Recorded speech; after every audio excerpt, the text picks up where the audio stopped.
So see if that shows up in your email. Because I copied it from her Instagram page.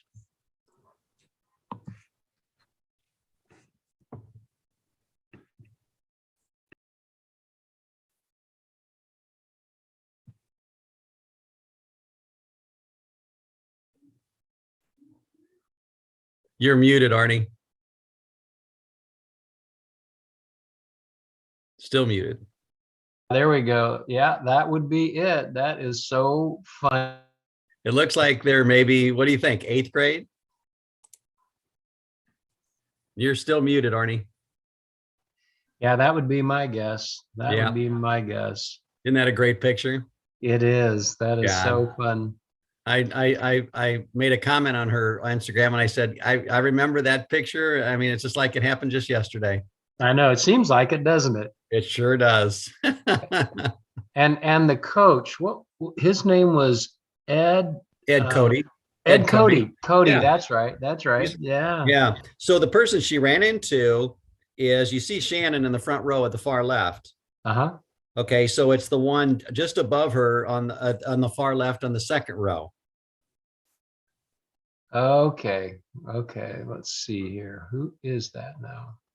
Her dad worked at Busman, I think, because I don't think Shannon says her name in here, but she told me. Wow, that's crazy. I'm trying to, I look at these girls and some of them I recognize and some of them actually I kind of don't, it's Really? kind of funny. Yeah. I'm trying to, Ed Cody's on the far right in the back. Right. Yeah. Mm-hmm. Mm-hmm. And I forget whose dad that is on the left. I think I can do this. Let me see. Golly, man, it seems like a billion years ago. You know what? We're after 7. We probably should stop talking. Okay. Joe's going to get mad at us here in just a minute, so we better stop. Okay. Well, sorry, we don't want Joe mad at us. We don't want that. Sorry, Joe.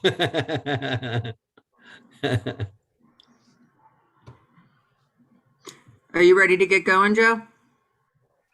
Yes, ma'am. I think we're all set. Thanks for your patience. All right. This evening is our monthly meeting of the Board of Adjustment. While we're having to change how we operate, we are still committed to a transparent process and encouragement of public comment during our meetings. We will be accepting public comments based on using the hand raise feature. You can raise your hand at any time, and we will recognize you as we get to the public participation portion of the agenda for each case. Director of Planning, Joe Vunich, will be moderating the Zoom meeting and will be asked to provide names of those individuals that wish to speak, again, as hands are raised. I would like to call the meeting of the City of Wildwood's Board of Adjustment to order. The board members present today are Jared Frank, Vice Chair, Deborah Coleman, Board Member, Arnie Sprunger, Board Member, Bob Morris, Board Member, and myself, Mary Giles, Chair. The Department of Planning staff present is Joe Vunich, Director of Planning, and Robin Keefe, Planner. Assistant City Attorney Sam Beffa and Court Reporter Courtney Tallman are also present. First, I offer into the record the affidavit of publication pertaining to today's meeting, January 20th, 2022, and take official notice of the zoning ordinance of the City of Wildwood, including Chapter 400, Article 2, authorizing and establishing the Board of Adjustment's powers and duties. Now let me explain the hearing procedure. Please be aware the information I'm about to describe is also provided on the Board of Adjustment's public hearing procedure handout, which was available online prior and up to tonight's meeting. This hearing is informal in its nature. However, the meeting's proceedings will be recorded by a reporter for future transcription if needed. The petitions are called in the order listed on the agenda. As the petition is called, I will ask a Department of Planning staff member to read each request into the record. Thereafter, the Department of Planning will have opening remarks and a brief slide presentation. Then the petitioner or his or her representative will be asked to state their name and address, be sworn in by the court reporter, and make a brief presentation to the board explaining the nature of the requested variance and the hardship necessitating it. The board will only consider the nature and condition of the property and whether these factors mandate a variance in order to allow for its full utilization.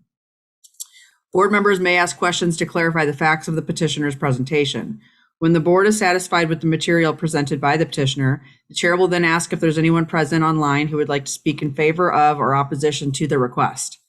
Each speaker will be asked to provide their name and address, be sworn in, and then state their comments.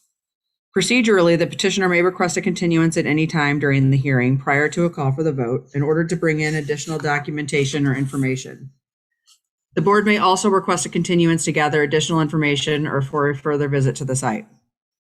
After the conclusion of input from all interested parties, the board will ask a staff person to provide the Department of Planning's report on this matter, if requested by any member of the board, the petitioner, or any individual that is participating online. Additionally, any other information not presented in the previous testimony but pertinent to the request will be noted at this time. Once all speakers have been heard, the chair will call for a motion to grant or deny with or without conditions. Then the board will vote. At that time, the discussion relating to the petition is concluded and no further input will be permitted. The board will generally make a decision today. 4 members of the board must vote in favor of the petition for it to be approved. If a variance is approved, the petitioner has 6 months to obtain the necessary permits or establish the use, or it will expire. If the board's decision is unfavorable, the petitioner has the right of appeal to the St. Louis County Circuit Court. This appeal must be done within 30 days of the decision. Mr. Vunich, are there any questions at this time? Madam Chair, to those in attendance tonight, the 3, if you have any questions regarding what the chair just read into the record, if you would please use the raise hand feature, and I will promote you to panelist to ask your question. Madam Chair, I see no one, so I believe we can begin. Thank you. Hearing no questions at this time, the board will proceed. Please read the first request into the record, which will be followed by initial comments by the Department of Planning and a brief slide presentation. Madam Chair, the first case tonight is Board of Adjustment 01-22, Tim Holliday, 215 Hayden Drive, Eureka, Missouri, 63025. Request an exception to the specific yard requirements and exceptions for the purpose of constructing a single-family dwelling upon the property located at 8404B Road, locator number 28W630201, Hope Estates Re-Subdivision, Tract A, which would thereby authorize the construction of this new structure at a 25-foot setback in lieu of the required 50-foot setback from the defined 100-year floodplain. This request is contrary to the requirements of Chapter 415.070 FP Floodplain District Regulations and Chapter 415.090 NU Non-Urban District Regulations of the City of Wildwood Zoning Ordinance. This particular site is located in Ward 6. And Madam Chair and members of the board, before Ms. Keefe begins the slide presentation, the department would like to also enter into the record the following items. Chapter 400, Article 2 of the City of Wildwood Municipal Code, the Board of Adjustment. Chapter 415 of the same City of Wildwood Municipal Code, the Zoning Ordinance. The file that has been developed and maintained by the Department of Planning regarding this particular request and all contents contained therein, including the department's report with recommendation. And then finally, any testimony, exhibits, plats, or other items offered as evidence as part of tonight's hearing. Thank you. And Madam Chair, with your permission, I believe Ms. Keefe will share her screen. Thank you.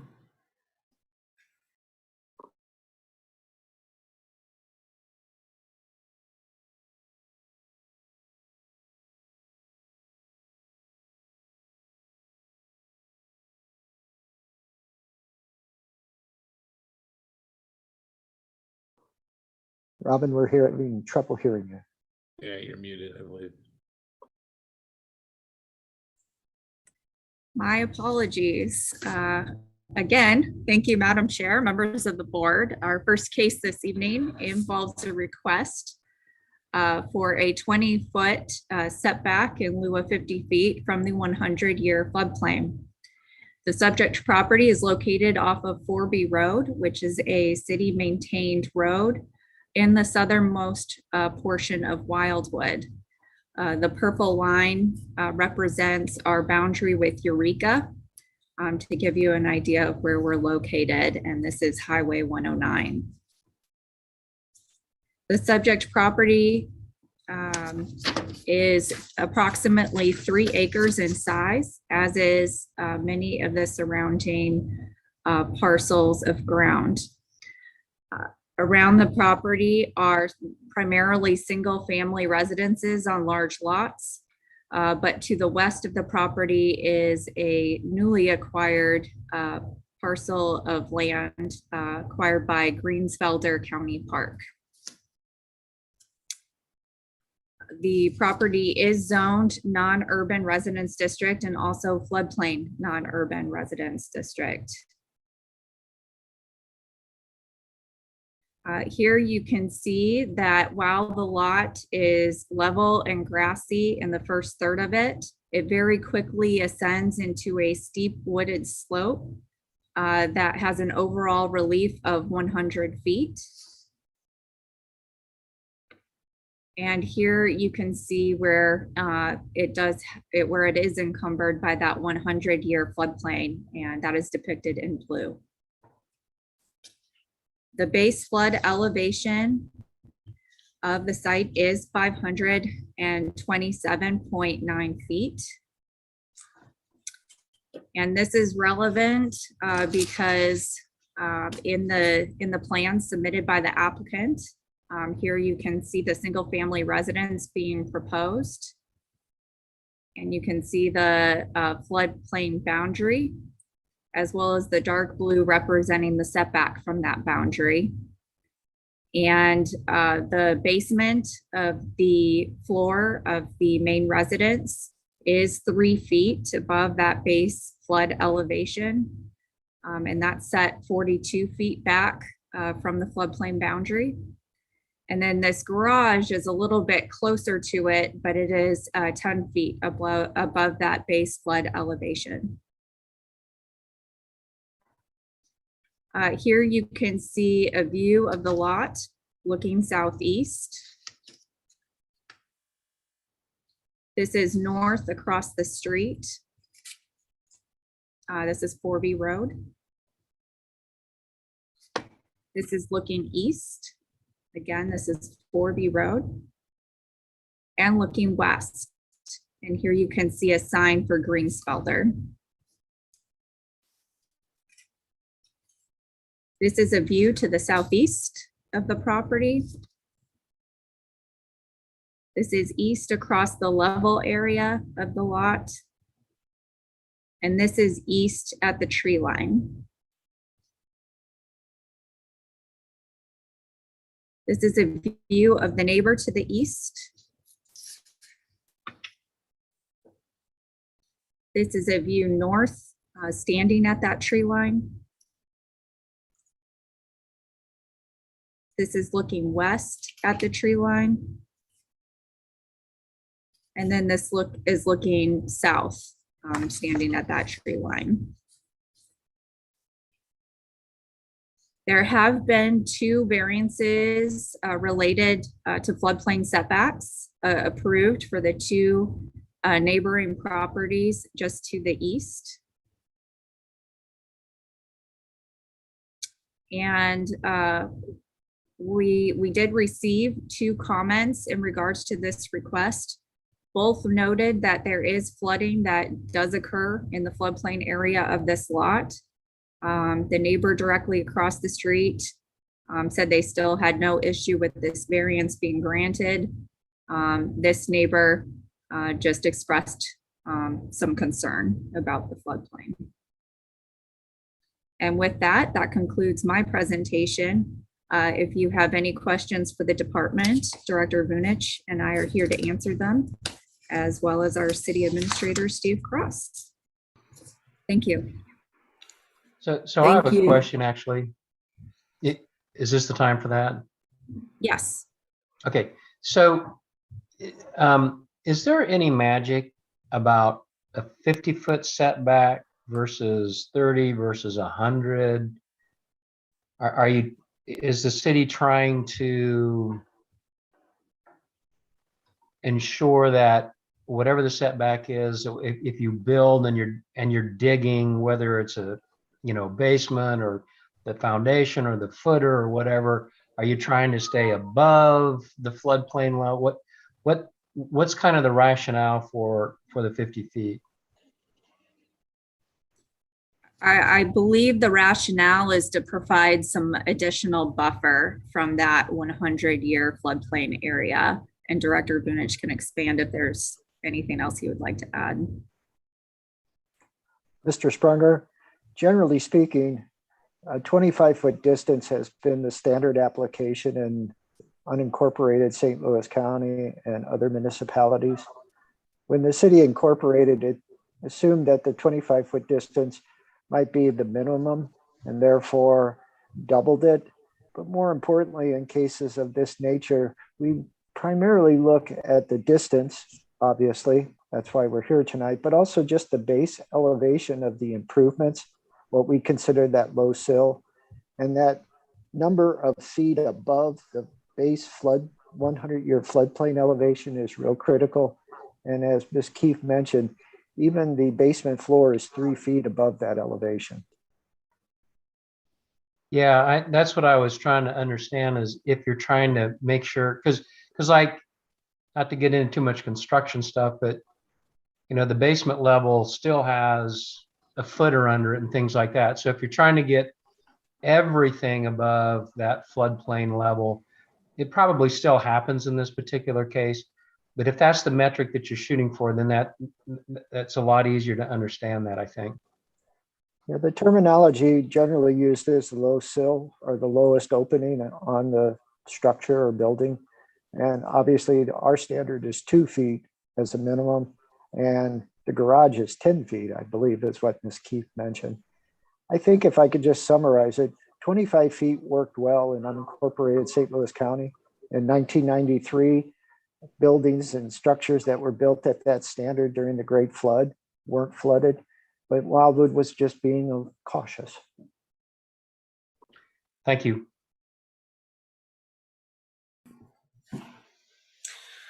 All right. Does the Department of Planning have any initial comments before we call the petitioner forward? Nope. All right. Can the petitioner please state your name, address, and relation to the party or property, and then be sworn in by the court reporter? My name is Tim Holliday. My address is 215 Hayden Drive, Eureka, Missouri, 63025. And what else did you want to know? I apologize. Your relationship to the property? Oh, the owner of the property. Okay. I just need you to be sworn in by the court reporter.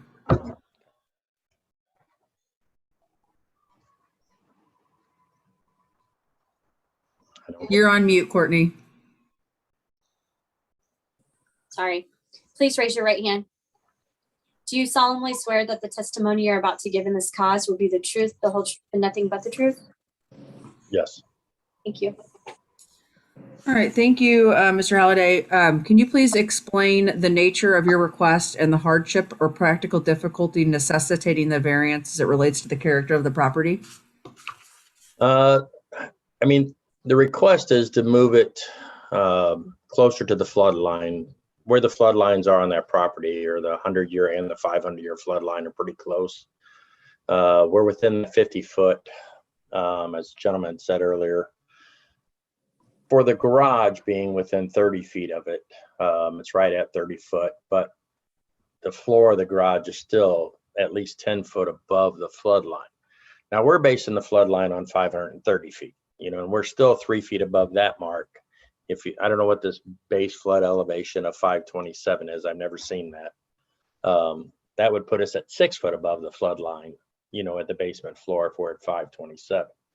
So we're just trying to move it to where we can't move it up the hill any further after discussing it with our engineer, our architect, and the excavators and the designer of the house.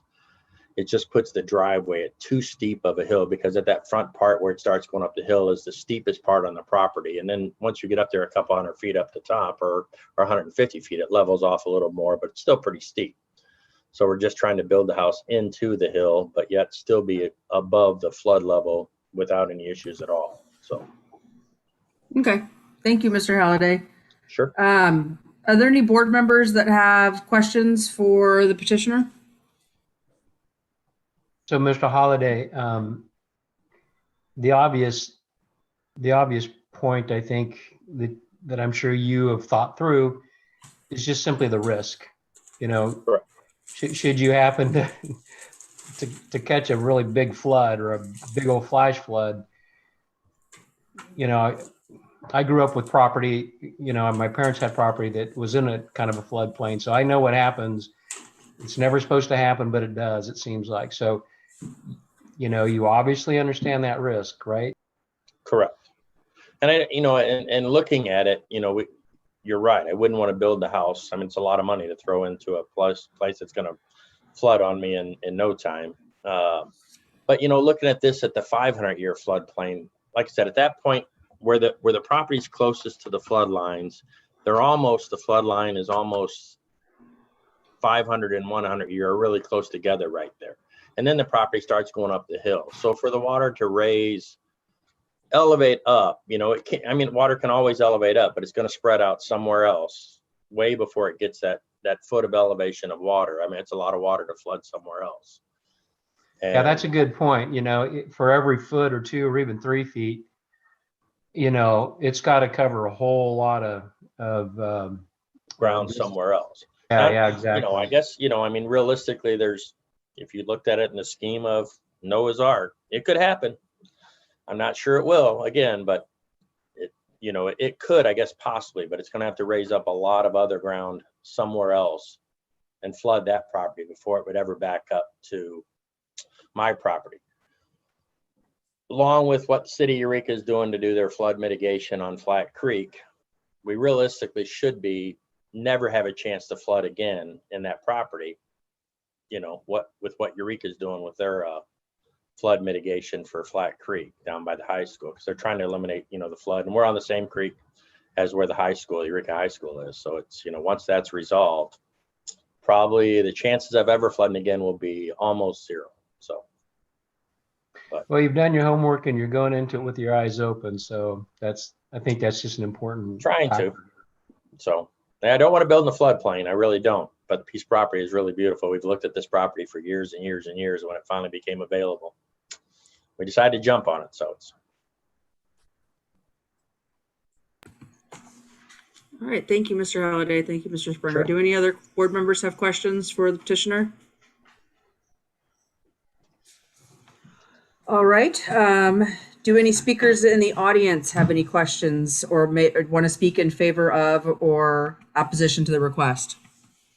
Madam Chair, if you'll just give me a second. Sure. To the attendees, if you'd like to comment on this request, if you would please use the raise hand feature, I'll be glad to promote you to a panelist and you can provide comment. Madam Chair, I see no raise hand feature. Thank you. All right, thanks. At this time, I'll offer the opportunity to hear an oral presentation of the department's report. See no request for that. Does the Department of Planning have any final comments? Yes, Madam Chair, the Department of Planning is recommending approval in this case. We recognize that this is a very difficult lot to build on, given the floodplain in the front of it and then the substantial slope in the back of it. The fact that the basement of the home is well above that base flood elevation in this case, we feel supports what the petitioner is requesting. Thank you. All right, thank you. Do any board members have any final comments? All right, at this time, I will, what's that? I said bless you. Oh, sorry, Joe. At this time, I'll offer, or I'll close the proceeding before a vote and ask for a motion to approve, deny, or approve with conditions.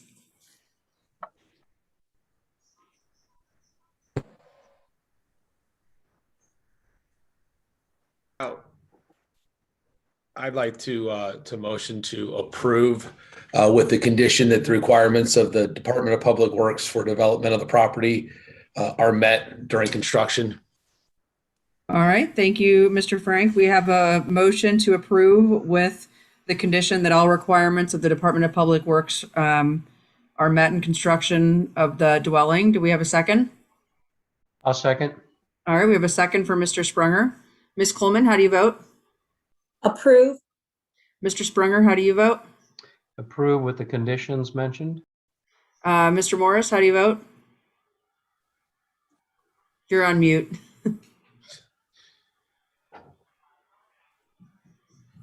Can you unmute yourself, Mr. Morris? You're on mute. We did read your lips, but we'd like to hear your voice. Okay. Oh, boy. Joe, I'm assuming that's probably not good enough. Uh, You're on mute now. I think Miss Keefe is going to see if she can go help. All right.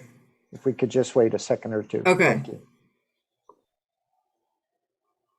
There you are, Mr. Morris. Again, How do you I vote? approve. Again, You I approve. Great. Mr. Frank, how do you vote? Approve. All right. And I also vote to approve the requested variance with the condition that all requirements of the Department of Public Works for the development and construction of the property are met. Thank you, Mr. Halliday. Your variance request has been approved, subject to that condition. Thank you very much. I appreciate your time. Of course. All right. Are we ready for the next petition to be read into the record? Yes, Madam Chair. Madam Chair and members of the board, the second request tonight and the final is Board of Adjustment 02-22 Rockwood R6 School District, Babbler Elementary School, 111 East North Street, Eureka, Missouri 63025. Care of Kara Neubauer, XL Signs and Design, 9621 Sterling Place, St. Louis, Missouri 62123. Request an exception to the minimum yard requirements general for the purpose of replacing an existing monument sign with a new representation, parenthetical 6 feet in height, that will be located upon the property at 1955 Shepherd Road, St. Louis County locator number 22V 140338, Rockwood, Babbler Elementary School, thereby authorizing a front yard setback distance of 0 feet in lieu of the 50-foot standard. This requested location is where the existing sign is placed. Per the requirements of Chapter 415.400 Sign Regulations General, this request will be reviewed by the Architectural Review Board on January 13, 2021. The request is contrary to the requirements of Chapter 415.090 NU Non-Urban Resident District Regulations and Chapter 415.410 Sign Regulations for FPPS, NU, and all R districts of the City of Wildwood zoning ordinance. This particular site is located in Ward 5. And with your permission, Madam Chair, the department would also like to introduce into the record Chapter 400, Article 2 of the City of Wildwood Municipal Code, the Board of Adjustment. Chapter 415 of the same City of Wildwood Municipal Code, the zoning ordinance. The file that has been developed and maintained by the Department of Planning regarding this particular request and all contents contained therein, including the department's report with recommendation. And then finally, any testimony, exhibits, plats, or other items that are introduced as part of tonight's public hearing. Madam Chair, with your permission, I believe Ms. Keefe would like to share screen. Madam Chair, before you do that, I would like to just make one quick note for the record that the review of this topic or this item by the Architectural Review Board was done on January 13th of 2022 this year, not 2021. So I just want to make sure that that's noted in the record that that was done this year. Thank you, Mr. Madam. Cross. Thank you, Madam Chair. I appreciate it.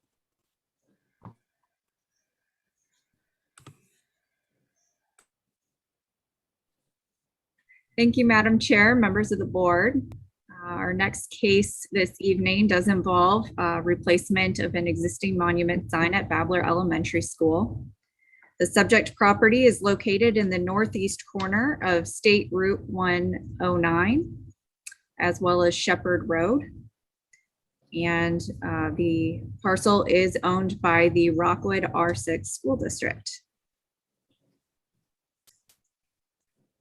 The property is 16.8 acres in size. It is zoned non-urban residence district. It's surrounded by denser residential development to the north and to the east. And across the street, we have a preschool and further south, a church property. And then this is zoned mostly non-urban residence district. Again, the subject of our request is Babbler Elementary School would be the recipient of their new sign. And this is a northwestern view of the existing sign. And as you can see on both ends of it, we have State Route 109 and we have a multi-use path here. And this is the school parking lot. This is a close-up of the existing sign. Noteworthy to mention is it currently does have a white background and dark lettering upon it. And it is sitting upon an existing brick base, which would be reutilized for the new sign. Here is a site plan for the proposed location of the sign. It would be going where the existing sign is currently located, which is between the two curb cuts from the school parking lot onto State Route 109. This is the school building here. And this is a rendering of the new sign affixed to the existing brick base. This is what the new sign would look like at night when it was lit up. This gives you an idea of some of the material features of the new sign. And the sign will be 6 feet tall and 8 feet wide. This is a view of the existing sign looking southeast. This is 109. In the background, you see Lafayette High School. And again, we have that multi-use path next to it. This is a view of the brick base. This is 109, looking west. This is looking east at the school. And southeast, here you can see the school parking lot in relation to the sign and the school building. And then a final view of the sign as we look southeast. There have been 6 variances granted to schools in Wildwood related to signs. Noteworthy to mention is that there was a variance granted to Pond Elementary School in 2010 for a monument sign, which approved a 5-foot front yard setback.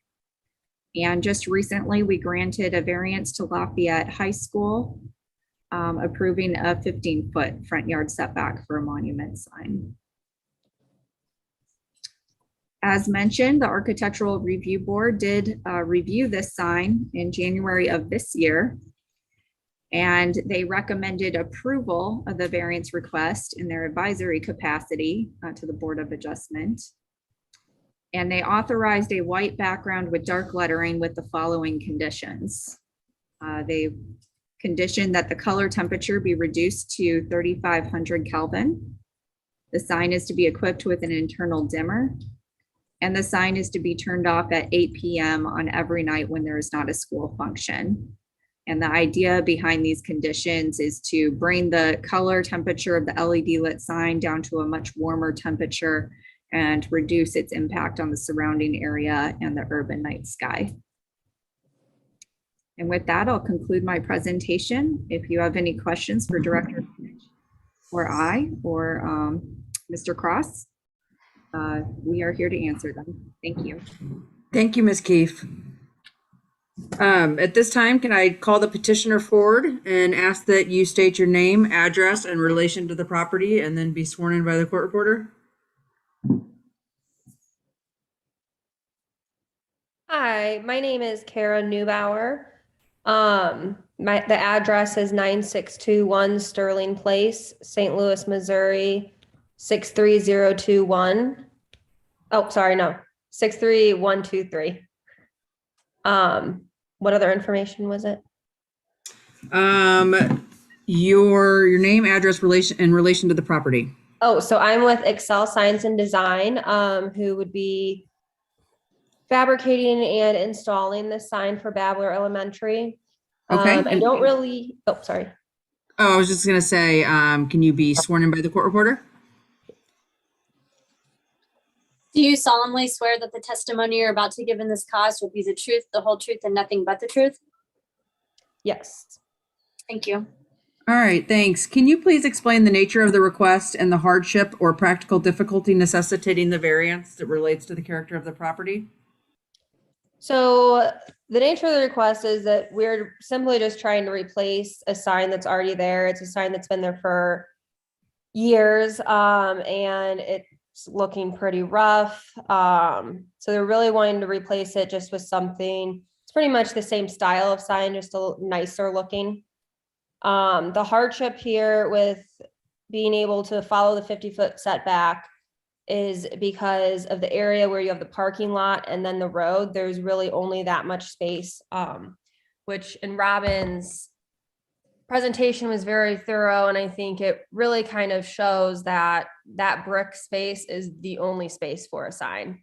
In addition to the fact of trying to stick with the existing brick base that is there to kind of help it go with the building a little bit more as well. All right, thank you. Do any board members have any questions for the petitioner?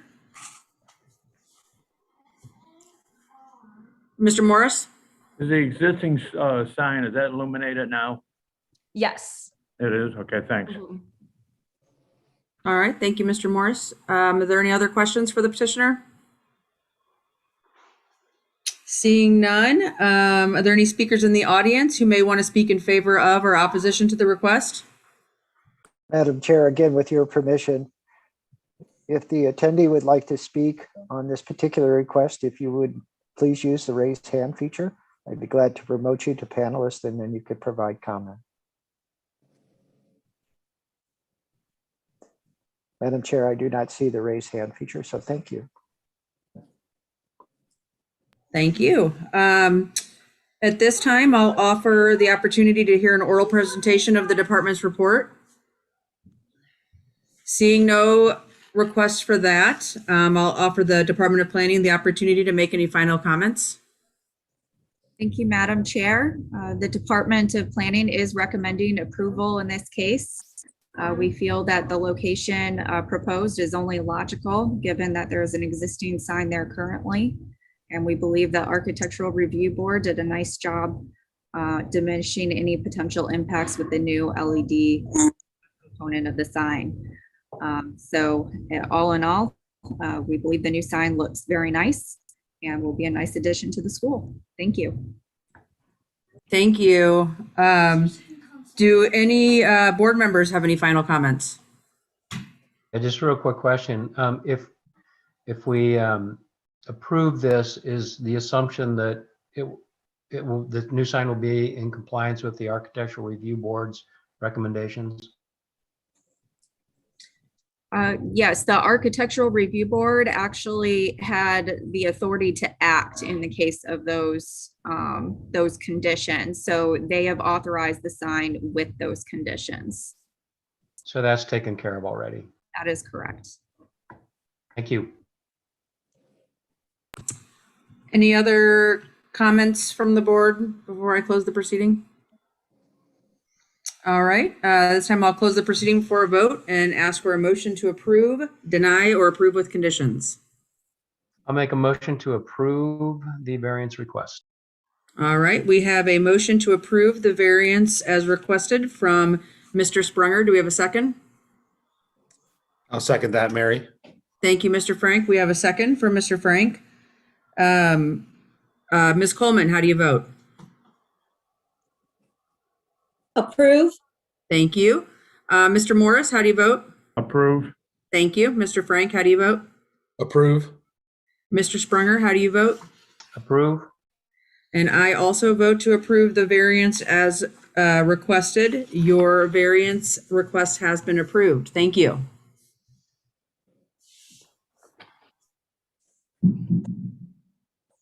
Madam Chair, that's the last item on tonight's agenda. Thank you.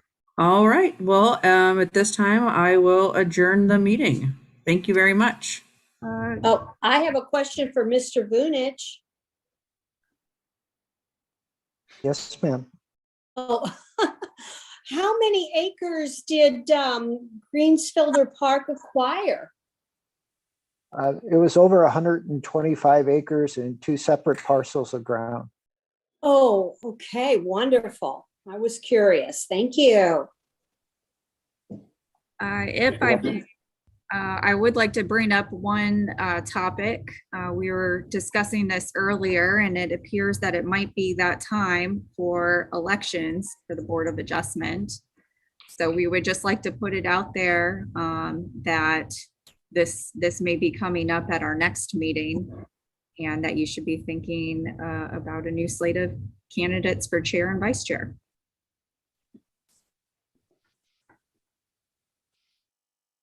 All right, sounds good.